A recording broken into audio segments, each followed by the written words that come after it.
So our drawing has pretty much clean shape, but we still need to clean some of these areas like this one. So I'll just trim it here. All right. And now we can add the details. So I'll now start by adding the stairs, and I'll go to this line tool. Okay. And let's start from this point somewhere over here. So I'll take the reference of that point. All right. And now after an approximate distance of 1 foot, I'll just click downwards and let's enter 6 inches and then click here, and then again 1 foot and downwards 6 inches, and then here 1 foot and again downwards 6 inches, then 1 foot, and again I'll just join it with this one here. So that's it. So we have this profile of the stair. Let's now go to line tool again, and this time I'll add the second one here. So I'll just take the reference of that point and I'll make a slant line which looks like this. All right, so there we have it. Now I'll add rest of the drawings here, and to do that I'll actually use a rectangle tool. So now I'll click on this point and I'll make a rectangle which is approximately of this height and this thin. Okay, so it should be just like this. Again, I'm using approximate distance here, not any exact distance in this case. All right, so now we have done this. Let's now click on this one and let's make some copies of this. So I'll go to copy and I'll just copy it up to a particular distance, maybe up to this, and again here. So these are the two copies which I've made, one at this midpoint and one here at the end point. And let's select this one and let's make another copy of this. So I'll go to this point and I'll copy it here. And now we need to extend it up to this rectangle. So I'll go to extend, press enter, and let's extend this line up to that rectangle. There we have it. So this is now properly extended up to that rectangle. Let's now go to trim and let's trim the part which should not be visible, which are these portions. Actually, this is also something which should not be visible. This is the area of the stair that we'll use hatch to shade. Okay, and we'll just shade these areas. So this is what we are going to get finally. Actually, we just left one part here, so I'll just clean that one as well. All right, so that's now properly cleaned up here. You can see it here clearly, and our drawing is pretty much complete except a few small changes and few small additions. So let's add the chimney here. So that will be the final detail, and for that I'll once again use the rectangle tool.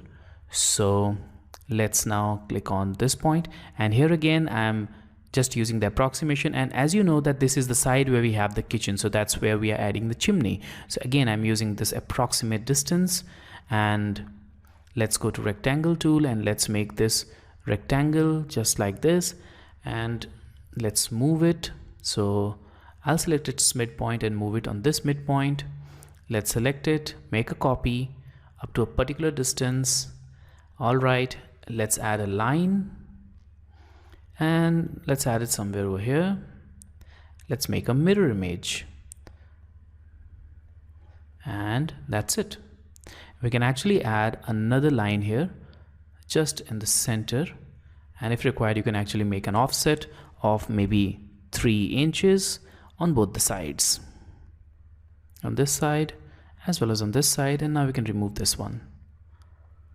All right, so that's it. So our chimney is also there, and if you need to actually change the height you can do that by using this stretch tool. So I'll maybe decrease its height a little bit up to this. Alright, so a lot of detail is already in the drawing. Let's add some railings and we are now good to go with that. So for adding the railings, I'll use polyline tool. So I'll go to polyline and I'll actually join the midpoint. So just make sure that you join the midpoints here of these rectangles. You can actually press enter key to repeat the command. Okay, and I'll select these 2 points and I'll join it like this. And also make sure that you join it from this point to this point, so not only from the top but also from the bottom. So just join it like this and repeat it for this complete side. So I'll go to midpoint. Oops, I just selected the end point. No, I need to select the midpoint, so I'll select the midpoint and I'll click on this midpoint, and again I'll select this midpoint, this one, and select the remaining midpoints and this midpoint, and obviously this midpoint. Okay, so up to this point it looks good. Now let's add some vertical bars here. For that I'll go to polyline again, and now I'll add the first bar somewhere over here like this. And here in this case I'll make multiple copies, and to do that I don't need to select any array or any other tool. You can do it directly with the copy tool. So I'll go to copy and I'll select this one, press enter, select this as the base point. Now instead of making a single copy, let's click on this array and let's add 28 as number of arrays. So we'll now have 28 bars that can be fitted within that area, but I'll select fit option now. So that will allow me to decide the maximum dimensions. So that will be something like this. And there we have it. So all the railings are there. Now you can simply copy them and you can just paste them right on this one. So I'll just maybe select bunch of more these railings, and I'll select copy, select this point and just click somewhere over here. And we have it here, okay, properly placed with equal distances. And you can actually repeat the process for this side as well. So again, just make a copy, select the copy tool, select this one, and I'll just move it here. And now you can actually see that I've made some extra ones. So let's select these extra polylines and let's erase them so that you have only the required number of these polylines. And again, you can select these few here, and you can actually copy them to the last remaining side, which is here,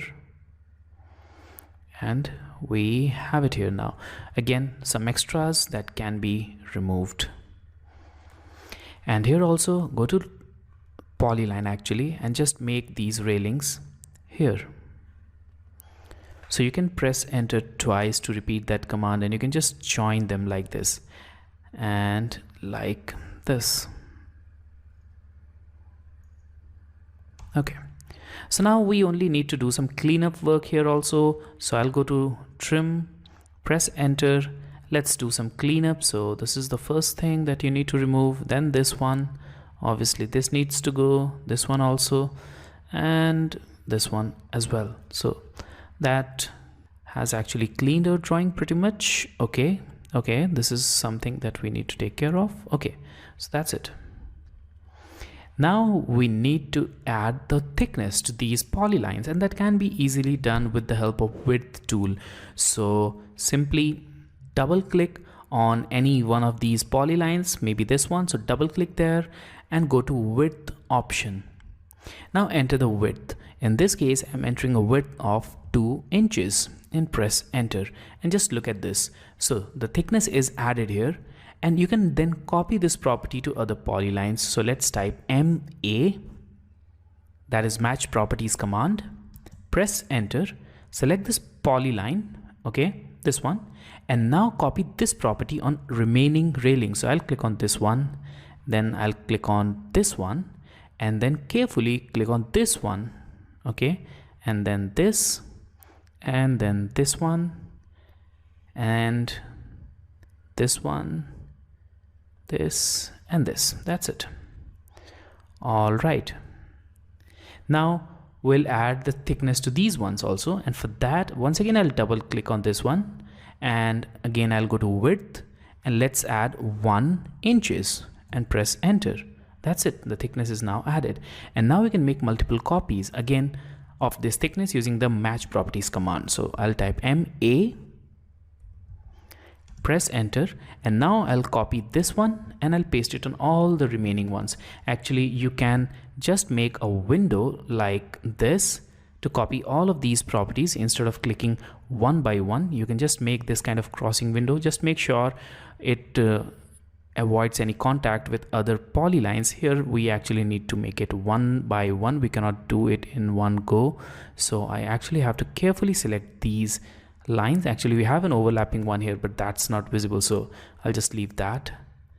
All right, here also we need to make the selection quite carefully. Again, this is the one that we need to select. We have two lines there. Here we have that one, and now we can actually select it like this. All right, so there we have it. So we have now added all of these railings and all. Now we can add, okay, we just left that one. So let's type MA, enter. Let's select any one of these and add the thickness here as well. All right, so now we have pretty much done everything here, and we now need to add the final touch, and that can be added with hatches. So I'll go to hatch and I'll select this AR shake pattern. I'll select this area and this area. Now we need to change the scale actually in this case. So I'll change the scale to 0.2. Well, actually we need to change it further. So 0.05, that looks better, but I'll maybe change it to 0.03. Let's see. Yes, that looks even better. So I'll just keep it that way. I'll keep it at 0.03. All right, let's click on close hatch creation. And before doing that, we'll actually decrease the transparency here because it is actually completely opaque. To show the sense of depth, I'll actually reduce the transparency and I'll make it like 30% and close it. Now I'll go to hatch again and I'll select this area and I'll hatch it here, but with full transparency, with zero transparency actually. Okay, that's it.